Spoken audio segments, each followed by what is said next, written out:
You've executed the strike. The friction of reality has been navigated, the target has been engaged, and now the smoke is clearing. Whether that arrow hit the bullseye or shattered against a stone wall, the physical and psychological result is identical. You are standing in the debris. Your muscles are heavy, your mind is foggy, and you feel a pervasive emptiness. We tend to view progress as a terminating straight line, but human achievement operates on an infinite cycle. We establish our center of gravity, the mountain. We find our alignment, the arrow. We execute our impact, the strike. But then comes the phase most high achievers ignore until their structural cracks become impossible to hide, the return to the soil. This diagram illustrates what happens inside a high achiever's brain during a long project. To land that strike, your body effectively became a war machine. It flooded your system with cortisol and adrenaline, survival chemicals designed to sharpen focus and increase heart rate for short bursts. But when these chemicals linger for months, they become neurotoxic. They shrink the prefrontal cortex, the seat of logic, and swell the amygdala, making you hyperreactive and brittle. To prevent your internal hardware from burning out, you have to deliberately flush those survival chemicals out of your system. You must physically signal to your nervous system that the threat has passed, allowing the brain to reallocate resources and produce serotonin for satisfaction and oxytocin for recovery. Intentional rest serves as a biological and spiritual prerequisite for a life of unshakable stability. Without this period of the soil, the mountain eventually erodes into dust, and the archer loses the mechanical strength to pull the bow. Step 1 of the soil protocol is the Socratic reset. When a mission ends or fails, the story you tell yourself about who you are is suddenly cut short. To recover from this break, you have to embrace a state the Greeks called aporia, intellectual puzzlement or pathlessness.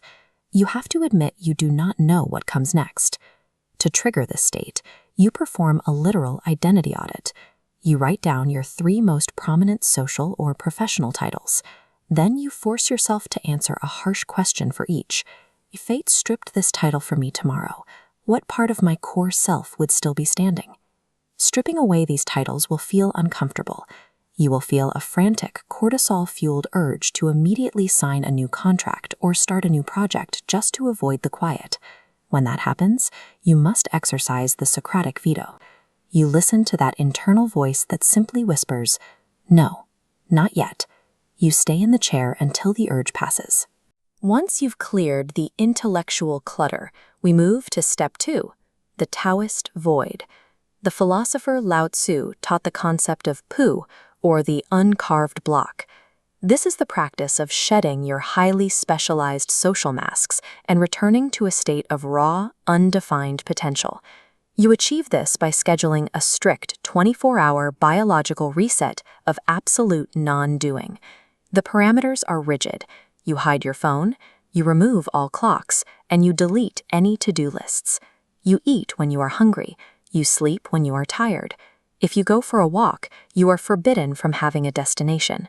By spending a full day existing without a target, you scientifically signal to your nervous system that your value is detached from your productivity. You stop being a specialized tool meant for a single task and return to the uncarved block from which anything can be fashioned. Severing the attachment to professional titles and forced daily outputs creates the fertile emptiness required to see your environment clearly. This 24-hour window initiates the healing of your allostatic load, the cumulative wear and tear on your spirit, and allows the observer to regain control. Step 3 is the Jungian Mirror Journal. Psychologist Carl Jung observed that the first half of a project, the morning, is driven by the ego. It requires intense specialization to hit a target. But the afternoon, the post-success phase, requires individuation. It requires you to become a whole person again. This page shows how to execute the audit. On the left side, under the archer, you list the external metrics, status, and skills you gained during your last mission. On the right side, under the human, you list the internal needs you sacrificed to get there, things like sleep, family connection, playfulness, and peace. You have likely ignored those traits on the right for months.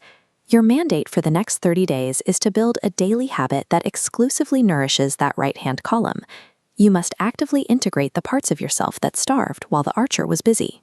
With your internal shadow addressed, Step 4 tackles your external environment, the Confucian rectification.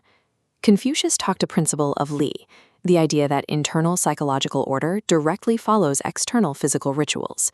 If you are stuck in the post-success void, your workspace is likely littered with the debris of your last strike.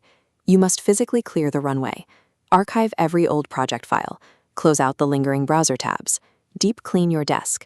Once the debris is gone, you place exactly one entirely new physical item in that workspace, like this potted plant. This acts as a tangible neurological boundary. It signals to your brain that the old season is over and a new season has begun. Integrating your repressed human needs, while simultaneously imposing strict order on your physical workspace, closes the loop. It seals off the stress and the frantic momentum of the previous mission, effectively resetting your baseline. Which brings us to Step 5, the Stoic Nightly Ritual. When we fail to establish boundaries, we experience psychological carryover. We drag the hubris of yesterday's success or the guilt of yesterday's failure into today's baseline. To stop this carryover, the Stoics practiced a ritual of dying to the day.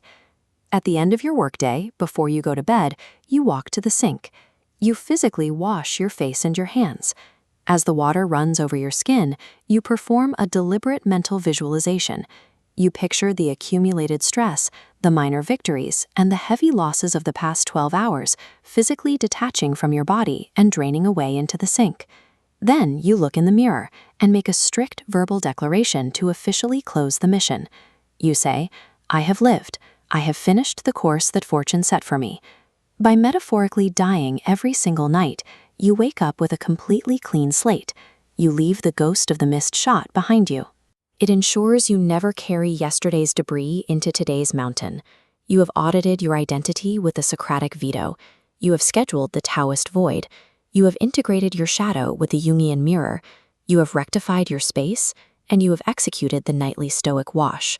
Through these exact physical and mental inputs, your internal chemistry stabilizes, the war chemicals flush out. You officially transition your mind and body off the active battlefield and into a state of deep restoration. If you try to bypass this rest and immediately grab another arrow to fire blindly into the dark, you will eventually fracture. Skipping the renewal phase erodes the foundation you need to ever strike accurately again. Stability exists within the cycle. Be the mountain for your peace. Be the arrow for your purpose. Be the strike for the world's sake. But for your own soul's survival, be the soil.